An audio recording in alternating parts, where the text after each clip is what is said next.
Hello my dear student, कैसे हो? उम्मीद है आप बहुत अच्छे होंगे, स्वस्थ होंगे, मस्त होंगे। तो आज मैं ऐसी वैकेंसी के बारे में बात करने वाला हूं जिसकी सैलरी 70,000 प्लस रहने वाली है। केवल आपने 12th पास करेगा, चाहे आर्ट साइड से हो, कॉमर्स साइड से हो या आपकी साइंस साइड से हो, और आपका एक नॉर्मल फिजिकल होगा, नॉर्मल एग्जाम होगा और इसी के बेस पर आपको सिलेक्शन मिल जाएगा। जी हाँ, मैं बात कर रहा हूँ फॉरेस्ट गार्ड की। ऐसी वैकेंसी जो आपको जंगल से प्रेम करना सिखा देगा, आपको जंगल में एक नेचुरल सी फीलिंग दिलाएगा। तो चलिए हर एक पॉइंट टू पॉइंट की बात कर लेते हैं। तो यह वीडियो का हर एक पार्ट आपके लिए खास होने वाला है। अगर मैं इंपोर्टेंट इंफॉर्मेशन की बात करूं तो यह जो वीडियो है ना, ऑल इंडिया लेवल की वैकेंसी है। आप भारत के किसी भी स्टेट, किसी भी राज्य, किसी भी कोने में रहते हो, आप अप्लाई कर सकते हैं। मेल हो या फीमेल हो। चाहे आप सिलेक्शन प्रोसेस की बात करें, कैसे होगा वो मैं बताऊंगा। एग्जाम पैटर्न क्या होगा वो मैं बताऊंगा। फिजिकल कैसे होगा, फिजिकली के क्या क्या चाहिए वो मैं बताऊंगा। आकर हाँ, आपका देखिए डीवी में आपको क्या चाहिए, यानी कि डॉक्यूमेंट्स वेरिफिकेशन में क्या चाहिए, हर एक कागज के बारे में बताऊंगा। सबसे मोस्ट इंपोर्टेंट बात कि लिंक दूंगा या नहीं दूंगा। तो चलिए लिंक भी दूंगा जहां आप इसको अप्लाई कर सकते हैं। तो बिना किसी देरी के हर एक चीज को बड़े डिटेल से समझते हैं। आज बात करने वाले हैं फॉरेस्ट गार्ड की भर्ती की। अगर मैं बात करूं इसमें प्यारे बच्चों, इसमें ये ऑल इंडिया वैकेंसी लेवल है। ये जो है आपकी देखिए 12वीं के बाद, यानी कि अगर आपने 12वीं पास करेंगे तो इसको अप्लाई कर सकते हैं। 12वीं के बाद आपने ग्रेजुएशन करेंगे, पोस्ट ग्रेजुएशन करेंगे तो भी अप्लाई कर सकते हैं। बट सबसे कम जो ग्रेजुएशन चाहिए, वो जो आपकी एजुकेशन क्वालिफिकेशन चाहिए, 12th पास चाहिए। अर्थात इसमें 10th क्लास वाले अप्लाई नहीं कर सकते। बात आती है क्या इसमें डिग्री डिप्लोमा चाहिए, तो डिग्री ना डिप्लोमा, यानी कि डिग्री और डिप्लोमा दोनों नहीं चाहिए, दोनों ही आप केवल 12th पास चाहिए। अब बात आती है इसमें सैलरी की। अगर मैं इसमें सैलरी की बात करूं तो सैलरी ऑलरेडी मैंने बता दिया, लगभग 69,100 रुपये, यानी कि आप 70,000 रुपये मोटा मोटा सीधा सीधा कह सकते हो। क्या इसमें फिजिकल होगा, तो मैं पहले ही बता दिया, एक नॉर्मल फिजिकल होगा। फिजिकल को चलिए डिटेल बाद में समझते हैं। पहले हम देखेंगे ये जो वैकेंसी है, फॉर्म जो है ऑनलाइन भरा जाएगा या ऑफलाइन भरा जाएगा। तो ये जो है माय डियर स्टूडेंट, आप इस फॉर्म को ऑनलाइन भर सकते हैं, यानी कि एग्जाम भी ऑनलाइन होगा और फॉर्म भी ऑनलाइन भरा जाएगा। समझ में आ गई? अब बात आती है इसमें लिंक की, कहाँ जाकर इसको अप्लाई कर सकते हैं। तो चलिए वो बाद में करते हैं, पहले इसकी डिटेल देख लेते हैं। अगर मैं डिटेल की बात करूं तो इसमें पहले देखते हैं एज। क्या देखेंगे? एज। एज जो है आपकी 16/9/2025 से काउंट होगी, यानी कि यहाँ पे जाकर आपकी काउंट होगी। अब यहाँ पर आपका मिनिमम एज 18 और मैक्सिमम एज 27 साल रहने वाली है जनरल वालों के लिए। बात आती है इसमें BC EBS male and female के लिए। अगर मैं एज की बात करूं 28 से 30 साल, समझ में आ गई? 28 से 32 साल SC ST male and female, कहने का मतलब है SC और ST की जो बच्चे हैं वो 18 से 32 साल तक इस फॉर्म को अप्लाई कर सकते हैं। और ये वाली जो है आपके OBC वालों के लिए भी रहने वाली है। अब बात आती है इसमें फीस, यानी कि जब आप फॉर्म फिल करोगे तो my dear student, form fill करते वक्त आपका चार्ज कितना लगेगा, जनरल वाला, OBC, SC ST सब कुछ के लिए मैं बताऊंगा। चलिए उसके लिए भी बात कर लेते हैं।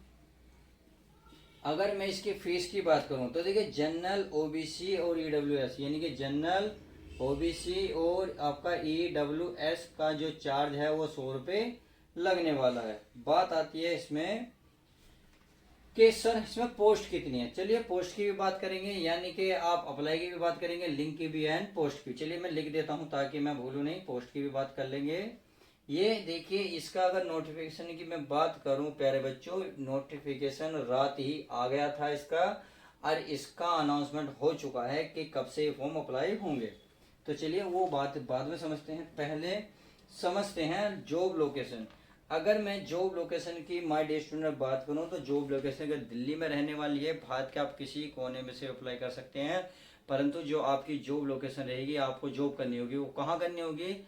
इन भारत के सबसे प्यारे शहर दिल्ली में। तो देखिए दिल्ली में आपको जॉब करने का बेहतरीन मौका मिल रहा है, तो इससे बढ़िया वैकेंसी तो आपके लिए हो ही नहीं सकती। समझ में आ गई? तो जॉब लोकेशन आपकी कहाँ रहेगी? आपकी दिल्ली में रहेगी। अब बात आती है इसमें सिलेक्शन प्रोसेस, किस तरीके से इसमें सिलेक्शन रहने वाला है। सिलेक्शन प्रोसेस को मैं ध्यान से देख लेता हूं। सिलेक्शन प्रोसेस में सबसे पहले आपका रिटन एग्जाम होगा, वो मोस्ट इंपोर्टेंट है। फिर देखिए आपका फिजिकल होगा। फिजिकल अगर आप फिजिकल क्लियर कर लेते हैं तब आपका डीवी होगा। क्या होगा? डीवी, यानी कि डॉक्यूमेंट्स वेरिफिकेशन। फिर लास्ट में आपका मेडिकल होगा। मेडिकल क्वालिफाई करने के बाद आपका फाइनल मेरिट लगेगी। अगर उसमें आपका नंबर आ जाता है, नाम आ जाता है, तो आपका ज्वाइनिंग लेटर आपके हाथ में आ जाएगा। समझ में आ गई? तो इसका मतलब आपको रिटन एग्जाम से गुजरना होगा, फिजिकल से गुजरना होगा, डीवी से गुजरना होगा, तब इसका एक मेडिकल होगा। मेडिकल भी नॉर्मली होगा। अब बात आती है सबसे पहले सर रिटन एग्जाम के बारे में बताओ, यानी कि एग्जाम पैटर्न कैसा रहेगा। अगर मैं एग्जाम पैटर्न की बात करूं तो देखिए, यानी कि जो आपका रिटन एग्जाम होगा उसके लिए अगर मैं इसमें जीके की बात करूं तो आपको 40 क्वेश्चन उसमें देखने को मिलेंगे और उसमें 40 ही मार्क्स मिलेंगे। अगर मैं बात करूं रीजनिंग की, अगर मैं रीजनिंग की बात करूं तो 40 ही क्वेश्चन और 40 ही आपको मार्क्स मिलेंगे। कहने का मतलब है सबका वोटेज इक्वली रहने वाला है, चाहे इसमें मैथ हो हिंदी हो।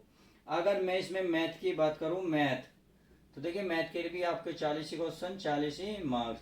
अगर मैं इसमें हिंदी की बात करूं तो हिंदी में भी 40 ही क्वेश्चन 40 ही मार्क्स। अगर मैं इसमें माय डियर स्टूडेंट इंग्लिश की बात करूं तो देखिए इंग्लिश थोड़ी सी मिलेगी आपको, 40 क्वेश्चन और 40 ही मार्क्स।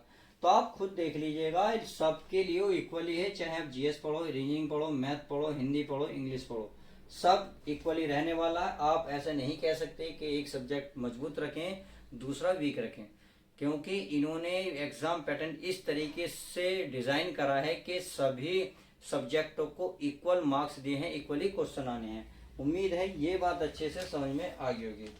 अब बात आती है सर इसको टोटल टाइम कितना मिलने वाला है इनको कंप्लीट करने के लिए। अगर मैं टाइम की बात करूं तो आपको 120 मिनट का टाइम मिलेगा, यानी कि आप सीधा सीधा कह सकते हैं 2 घंटे का टाइम मिलेगा। 2 घंटे में आपको 200 क्वेश्चन करने होंगे और 200 मार्क्स के लिए। इसमें अगर नेगेटिव मार्किंग की बात करूं तो देखिए नेगेटिव मार्किंग है, नेगेटिव मार्किंग 1/4 है, यानी कि 4 में से आपका एक गलत कर दिया जाएगा मार्क्स। समझ में आ गया? चलिए ये था आपका रिटन एग्जाम। तो किसका? Written exam. बात आती है इसमें फिजिकल।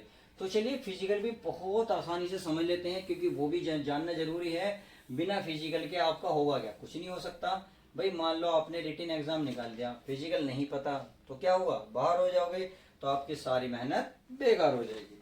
तो फिजिकल को मैं अच्छे से समझा देता हूँ, ध्यान से देखिएगा। अगर मैं फिजिकल की बात करूं, देखिए अगर मैं मेल की बात करूं, किसकी? मेल की एंड फीमेल की। मेल में फीमेल में देखिए वॉकिंग, यानी कि घूमने का, वो वॉकिंग। वॉकिंग की बात करूं तो मेल के लिए जो घूमना है 25 किलोमीटर आपको चल के दिखाना है 4 घंटे में। यदि आप 25 किलोमीटर 4 घंटे में चल लेते हैं तो आपका फिजिकल सक्सेस हो जाएगा। ये मेल के लिए बात रही। अगर मैं बात करूं माय डियर स्टूडेंट फीमेल के लिए, तो फीमेल के लिए कुछ तो कम होगा। तो उसके लिए क्या होगा? इनके लिए इन्होंने रखा है 16 किलोमीटर और यह आपको 4 आवर्स में। तो लड़कियों यहाँ तुम्हें छूट है, फॉर्म भर दो।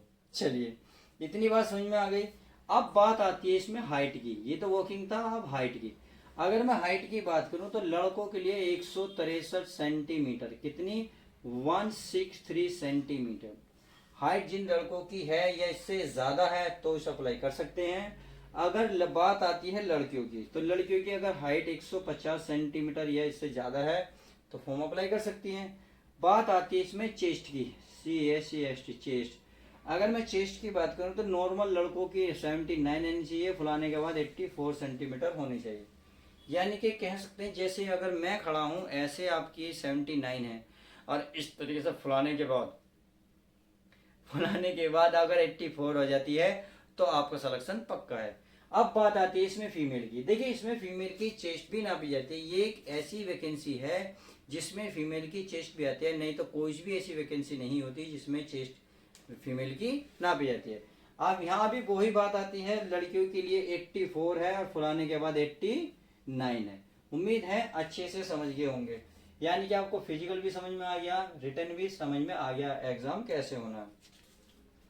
अब बात आती है हमारे क्या बचा? अप्लाई, यानी कि अप्लाई कब से हो रहे हैं। तो मैंने बताया जैसे ऑफिशियल नोटिफिकेशन 4 तारीख को आ गया था, आज 5 तारीख है और इसकी जो अप्लाई डेट है अप्लाई ये हमारे जो है देखिए 18/8 में चालू हो जाएंगे, यानी कि 18 अगस्त से चालू हो जाएंगे। अगर मैं लास्ट डेट की बात करूं तो आपका 16/9 में लास्ट डेट हो जाएगी। आप सीधा सीधा देखिए, लगभग आपको पूरा 1 महीने का टाइम है और अभी भी वक्त है। तो यार मैं इसलिए कहता हूँ फटाफट शेयर कर दो। किसी की घर की खुशी की चाबी अगर आप बनने हो तो इससे क्या बढ़िया बात है। फटाफट शेयर करो उन बच्चों को जो वेटिंग लिस्ट में बैठे हैं। प्लीज़ कि कुछ ऐसी वैकेंसी आ जाए जिसमें सैलरी भी अच्छी खासी हो, मेहनत भी ज़्यादा ना करनी पड़े, क्योंकि बेसिक सा एग्ज़ाम है यार, क्लियर कर दोगे। सही है, तो ये भी समझ में आ गई। बात आती है इसमें लिंक की। चलिए लिंक भी प्रोवाइड करा देते हैं, क्योंकि ये एक्टिव कब होगा, ये 18 तारीख को होगा। तो कौन से लिंक जाकर आप फॉर्म को अप्लाई करेंगे, तो चलिए इसको मैं बता देता हूँ। ये आपका होगा DSSSSBO और होगा ऑनलाइन डॉट ये डॉट है और ये हो जाएगा आपका इन। इस वेबसाइट पे जाकर इस फॉर्म को आप अप्लाई कर सकते हो। बात आती है इसमें पोस्ट की। चलिए अगर मैं पोस्ट की डियर स्टूडेंट बात करूं तो पोस्ट में ज़्यादा देखिए कितनी है, 52 पोस्ट निकली हुई है। कितनी? 52 पोस्ट क्लियर है। अब बात आती है कि इसमें सर कौन कौन सी कास्ट के लिए कितनी पोस्ट हैं। तो देखिए जनरल वाले के लिए सबसे ज़्यादा पोस्ट हैं, 19 पोस्ट हैं। फिर उसके बाद आता है ओबीसी का नंबर। ओबीसी वालों तैयार हो जाओ, आपके लिए मात्र 18 पोस्ट हैं। बट 18 भी देखिए बहुत ज़्यादा हैं, आपको केवल एक पोस्ट चाहिए और बाकी नहीं चाहिए। एससी वालों के लिए 6 पोस्ट हैं, एसटी वाले के लिए आपके लिए 5 हैं, और जो आपके ईडब्ल्यूएस वाले हैं उनके लिए 4 पोस्ट निकली हुई हैं। उम्मीद है ये बात अच्छे से समझ में आ गई होगी। अब आप बता सकते हैं कोई ऐसी चीज़ रहा हो जो आपके नहीं समझ में हो। बात आती है क्वालिफिकेशन ही, मैंने बता दिया है 12th पास, चाहे आर्ट साइड से हो कॉमर्स साइड से हो। आपने किसी भी स्ट्रीम से अगर पास करे तो भी अप्लाई करें। आपने 12वीं विषय को डिप्लोमा करा तो भी पास करें। आपने 12वीं करने के साथ अभी कोई मतलब ग्रेजुएशन कंप्लीट करी है तो भी अप्लाई कर सकते हैं, क्योंकि अगर एज है तो यार अप्लाई कर सकते हो। कहने का मतलब है 12वीं से ऊपर आपने कुछ भी कर रखा तो यार प्लीज अप्लाई करो यार। 70,000 रुपये बहुत अपने आप में सैलरी होती, और वो भी दिल्ली जैसे शहर में। चलिए आज की वीडियो में हम इतना ही रखते हैं। कोई ऐसी अब तो कोई वैसी बची नहीं है हमारी कोई इन्फॉर्मेशन। अगर कोई बची हो, कोई जानना चाहते हैं तो प्लीज़ कमेंट्स कर सकता है, मैं इसका रिप्लाई जरूर दूंगा, क्योंकि मैंने अपनी तरफ से हर एक चीज़ बताने की कोशिश की है। आप इस वेबसाइट पे जाकर इसको अप्लाई कर सकते हैं, क्योंकि 18 तारीख को अप्लाई एक्टिव होगी, तो इससे पहले नहीं हो सकते। तो प्लीज़ इससे पहले इस वीडियो को फटाफट शेयर कर दो उन बच्चों तक। मिलते हैं नेक्स्ट न्यू वैकेंसी के साथ।